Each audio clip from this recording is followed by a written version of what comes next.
আমিও লালাকে না ধরতে পেরে বহুদিন ঘুমোতে পারিনি। এই দেখ, সব কটা হাই প্রোফাইল ছিল, দেখতে পাচ্ছিস? কেস নিজে হাতে টাইপ করেছি আমি। এবার সব কটা শেষ করে দেবো। এটাই করা উচিত স্যার। ধর্ম রক্ষিতি রক্ষিতাঃ। আমরা ধর্মকে রক্ষা করলে তবেই তো ধর্ম আমাদের রক্ষা করবে স্যার।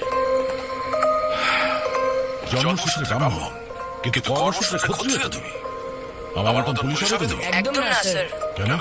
আপনার মতো আমিও যদি গুলি খাই। জানেন আমার দাদু কি বলেন? দুনিয়াতে যতদিন বেঁচে আছো ভালো কাজ করা উচিত, কিন্তু নিজের প্রচার আশা করা উচিত নয়। মহাভারতে অর্জুনকে যুদ্ধ করার পরামর্শ দিয়েছিল শ্রীকৃষ্ণ। আর এই কলিযুগের মহাভারতের যুদ্ধে তুমি অর্জুনের অবতার হতে চলেছ। কোনো চিন্তা নেই, আজকের পরে আমরা শান্তির ঘুম। আর আজকের পরে এই শহরের মানুষ নিশ্চিন্তে ঘুমোতে পারবে।